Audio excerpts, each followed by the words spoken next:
ఉన్నారు వాళ్ళ మాటల్లో తెలుసుకునే ప్రయత్నం అయితే చేద్దాం. ఏమవుతారు ముఖేందర్ గారికి? నేను నా వైఫ్ని. మీరు ముఖేందర్ వైఫ్. అసలు ఏం జరిగింది ఏంటి అసలు? బయట సౌండ్ వస్తుందని బయటకు ఉరికొచ్చిన నేను లేపడానికి వెళ్తున్నా. నేను నాకు అర్థమవుతలేదేమి ఇట్లా లేపుతుంటే అంత దూరం నుంచి ఉరికొస్తున్నాడు. నన్ను చూసి ఇంత దూరం నుంచి ఇట్లా రాడ్ ఇట్లా ఏనికి వస్తున్నాడు. అమ్మ నన్ను కూడా చంపగల, నా పిల్లలు అన్యాయం అయిపోతే తండ్రి అవుతుండే ఎట్లా అని చెప్పి నేను కూడా లేకపోతే ఎట్లా పిల్లగాని పట్టుకొని ఎట్లా కురికినా గేట్ వేసేసిన. నేను చూస్తున్నా నీ తలకాయని ఇంకా 10 దెబ్బలు కొట్టిండు. నేను వచ్చి లేపినా కదా అయ్యా, మా అత్తమ్మని ముట్టుకుంటే మా అత్తమ్మని కూడా కొడుతుండేనేమో నేను చూస్తున్నా అని. అంత కక్షతో ఎందుకు పాడుకొని చంపేసాడు అమ్మా. చిత్రవద చేసి చంపాలి. అసలు ఇంతకు ముందు ఏమైనా గొడవలు చంపదు, చిత్రవద చేసి చంపాలి. నా భర్త కొట్టు బిట్టాలి, రక్తం ఇట్లా ముక్కులకి గాలి ఎట్లెట్లా వీరుస్తుంటే అట్లెట్లా ముక్కులో రక్తం ఎట్లెట్లా అవుతుంది. ఆ కళ్ళ ముందే ముఖం అంతా షేప్ అవుట్ అయ్యింది. ఇప్పుడు ఎట్లుండో ఏమో, ముఖం గుర్తు పట్టరమ్మా నా పిల్లలు. నేనేం చేయాలమ్మా? మొన్ననే కృష్ణనేశం నన్ను ఎంబడి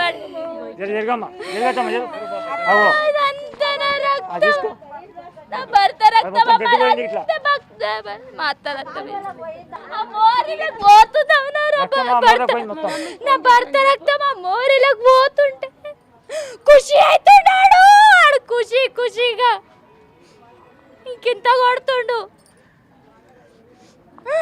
ఎవరు కూడా ఆపే ప్రయత్నం చేయలేదా అతన్ని పట్టుకోవడం కానీ? ఎవరు మేడం నాకు ఫోన్ చేసింది, మమ్మీ ముఖేందర్ అత్తమ్మ నాకు కొడుతున్నాడు అంటుండు కానీ వాని పేరు చెప్తలేదు మేడం. నేను వస్తున్నా మేడం, వస్తుంటే వాడు నాకు ఎదురైండు, చేతిలో గొడ్డలుంది, ఒక రాడు ఉంది. అక్క సారీ అని చెప్తున్నాడు. ఎవరిని కట్టుకొని వస్తుండేమో నేను అనుకున్నా. వచ్చి చూసన్నా అల్లుడున్నా వద్దుడు రక్తం మడుగులో వాడుతున్నా అల్లుడు అంటున్నమ్మా. ఒక్క పురుగు వస్తలేదు. నేను కింద మీద పడుకుంటా. గొడవలు ఏమైనా ఉన్నాయా మీ భర్తకి కానీ లేకపోతే చంపిన వ్యక్తికి కానీ?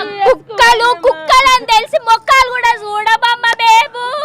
మొక్కని చిత్క బాధిండమ్మ తలకాయ మీదనే అన్ని దెబ్బలు. వెళ్ళినప్పుడు వరకు కూడా అలా అలర్ట్ అవుతలేను మేడం. నేను పోయి 2 ప్రాణాలు తిన్నాడయ్యా. రండి గొడ్డలు పట్టుకొని ఇంకా ఊరంతా తిరుగుతుంటూ వాడిని పట్టుకొని అని వెళ్ళి మేడం.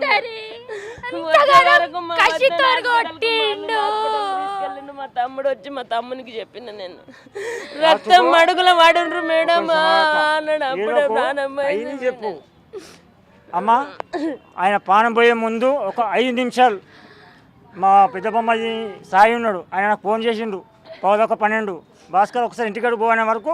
ఇలా మా 2 బొమ్మది మా చెల్లించిన ఆయన ఇలా పడి ఉన్నాడు మా రక్తం అడుగులో. ఇక్కడ ఒక కాటు ఉంది, గొడ్డలకాడ ఇక్కడ ఒక కాటు ఉంది, పండు ఊసిపోయినా మొత్తం రక్తం పోతుంది.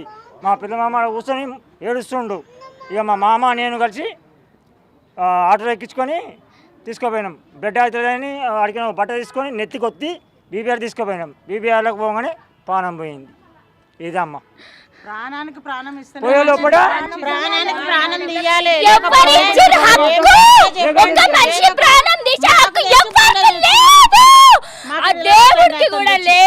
అతను తెచ్చి లేవెట్టండి మాకు. రాత్రి పోలీసు యంత్రం కూడా మాట్లాడినా, అతను మీరు లోపల సేఫ్టీగా పెట్టి రాదు, బయటకన్నా వదలాలి లేదా చూడన చేయాలి. అమ్మా నేను తెలుగు డైరెక్ట్ ఇస్తున్నాను.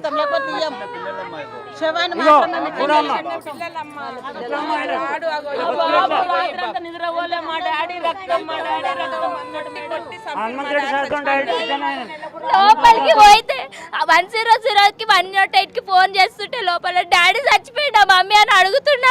చిన్న పిల్లగాడు రక్తం అయింది కదా డాడీ, ఆడు కొడుతుండు కదా మమ్మీ చచ్చిపోయిందా అని అడుగుతుండమ్మా. ఆయనని లోపల పెట్టి సేఫ్ చేసుడు కాదు, ఇంత చేసినందుకు ఆయన బయటకన్నా వదలాలి లేదా చూడని చేసేయాలి.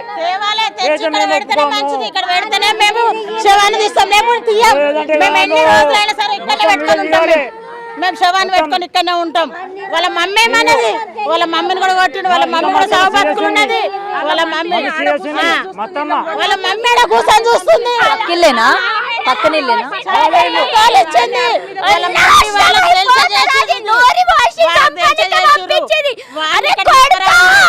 సంపేషనారా కొడుకా అని ఆ. నూరి వాసి పంపించింది అది. సంపేమని పంపించింది. రోజు మన్ను దుమ్ము పోస్తుంది అది. గుట్టి పుట్టనంట, గుట్టి దాంట్లో యాడ్ చేస్తుంది అది. మిమ్మల్ని వేడుకునేది ఏంటంటే ఒక నిమిషం ఆగదు. పంచుకుంటది. మిమ్మల్ని ఒకటే వేడుకుంటున్నాము, మీకు కాలు మొక్కకుండా మొక్తా వాడిని మాత్రం వాడిని మాత్రం లైవ్ గా బయటికి తీసుకురావాలి. పోలీసు వాళ్ళకు కూడా భార్యలు పిల్లలు ఉన్నారు, అందరు ఉన్నారు. వాళ్ళకు కూడా అట్లా జరుగుతుంది. రేపు పొద్దుగల రేపు వాళ్ళకు కూడా అట్లా ఉంటది. వాళ్ళకి అదే న్యాయమా, మాకు ఇదే న్యాయమా? మా న్యాయము వాళ్ళకు కూడా జరుగుతుంది, వాళ్ళ న్యాయం మాకు కూడా జరగాలి. మాకు live కానీ ఒకటమ్మా, ఒకటి ఇప్పుడు ఇంత దారుణంగా చంపాడు కదా, కానీ గతంలోని ఏమైనా వీళ్ళిద్దరు బయట గొడవ పడ్డం లేకపోతే కుటుంబాలు ఏం లేవు? రోజు ఉంటారు కానీ మా కాకయ్య మన్మడాడు మాది మా నాయన ఆస్తి గొడవలు ఏమైనా ఉన్నాయి? ఆస్తి గొడవలు ఏం లేదు. వాళ్ళకే మాది మాకే. వాళ్ళ అమ్మ అన్ని నూరిపోస్తుంది కొడుకులకు, కొట్టుర్రా సంపుర్రా తాగి అని బాగా ఏం లేదు. మా బిడ్డకు నష్టపరిహారం చెల్లాలి. సీఎం గవర్నమెంట్ కొలు ఎలా మొగడు ఏం పని చేసి రాజకీయంలో తిరుగుతుండే ఆయన అంతే. నా కొడుకు ఉన్నాడు, నా కొడుకు నేను చెప్తానే, నా కొడుకు నేను చెప్తానే నా కొడుకు తెలుస్తుంది, లేకపోతే తెలియదు. వాళ్ళ అమ్మగారు ఎక్కడున్నారు? తెలియదు. తీసుకుపోయినా నిన్ననే పోలీస్ స్టేషన్లో పెట్టిండ్రు, పోలీస్ స్టేషన్లోనే ఉన్నారు, పోలీస్ స్టేషన్లో పెట్టిర్రు. ఇప్పుడు నేను గంజాయి తాగిన కూడా భరోసా లేదు. భరోసా లేదు. ఇప్పుడు ఆమె చావు మట్లో కొట్టుకుంటుంది. ఉన్నదా కూడా తెలియదు. డాక్టర్లు ఉన్నది అంటారు కానీ లేదు. చూస్తాం మేము. నలుగురు అన్నదమ్ములు నా బిడ్డకు న్యాయం జరగాలి, నా కూతురుకు న్యాయం జరగాలి. మీరేమవుతారండి? కొడుకు రాడుతో కొడుతుంటే తల్లేడ నిలబడ్డది, అడ్డం నిలబడితే వచ్చిందంటే తల్లి ముఖం చూసన్నా వాళ్ళని ఆపుతుంటే 10 ఏళ్ళు కూడా కాలే పెళ్ళి, డిగ్రీలో చేసినాం పెళ్ళి పిల్లకు. వాడిని మాకు వదిలేయనన్నా వదిలేయండి పబ్లిక్ లా, లేకపోతే వాడిని ఎన్కౌంటర్ అన్నా చెయ్యాలి. బస్తీకి మొత్తము చాలా ముప్పు ఉంది వానితో, ఆ ఇంటితోనే ముప్పు ఉన్నది. ఇట్లా ఎంత మందిని చంపుతాడు? ఇంతకు ముందు ఏమైనా రక్తం మడుగులు చూడు, రక్తం మడుగులు చూడు. ఇట్లా పెద్ద మనిషిని పడేసిండమ్మా వాడు. ముంగట నరికిపోయిండు. ఇంటి ముంగట తల్లిదండ్రి చేతులు కట్టుకొని చూస్తారా? ఎంత తల్లిదండ్రి ఎంత అంత కషాయాలు కాబట్టి కొడుకు అంత కషాయిగా తయారయ్యండి. అతనికి పెళ్ళి అయిందా? పెళ్లి లేదేం లేదు, ఇద్దరిని ఉంచుకుంటూ ఇద్దరిని చంపేసిండు. ఆల్రెడీ జైలు పోతుంటాడు వస్తుంటాడు. మా పిల్లకి ఆయన మీద 4 కొత్తలైన అంట ఆయన మీద. ఒక ఆయన కథ కాదమ్మా. 4 సార్లు అయిందంట, 4 సార్లు పోయిందంట, 4 సార్లు వచ్చిందంట. ఎందుకు గిడిసే పెట్టారు అట్లా గవర్నమెంట్? అట్లా ఉంటారు ఓన్ పానాలు తీయని కానీ ఇడిసే పెడతారు. చూడు చిన్న పిల్లలమ్మా, ఎవరు చూడాలి వీళ్ళను? ఎవరు చూడాలి పిల్లలను? ఎవరు చూడాలి చెప్పు చెప్పు. వచ్చేసరికి ఇక్కడ పడున్నారండి, ఏదో కొట్టుకుంటున్నారంటే కట్టెలతోనో జుట్లు పట్టుకోనో కొట్టుకుంటున్నారంటే ఆ రక్తంలనా ఇంత ఘోరమా? మనుషులైనా అసలు అన్నమే తింటున్నారా కడుపుకి? వాళ్ళు చావు చావు అని అంత గట్టిగా కొట్టుతారా అండి? నెత్తికే కొట్టాలా? కొట్టాలని దిగింది గొడ్డలి 7 inches దిగింది లోపలికి. ఎంత కసి ఉంటే అంత కొట్టాలి. ఎందుకంటే అక్కడే ఉండి చూస్తున్నారండి అలా కొడుకుని. ఆపట్లేరు ఆపట్లేరు. ఇంత అన్యాయమా? ఏం మాట్లాడుతున్నారు?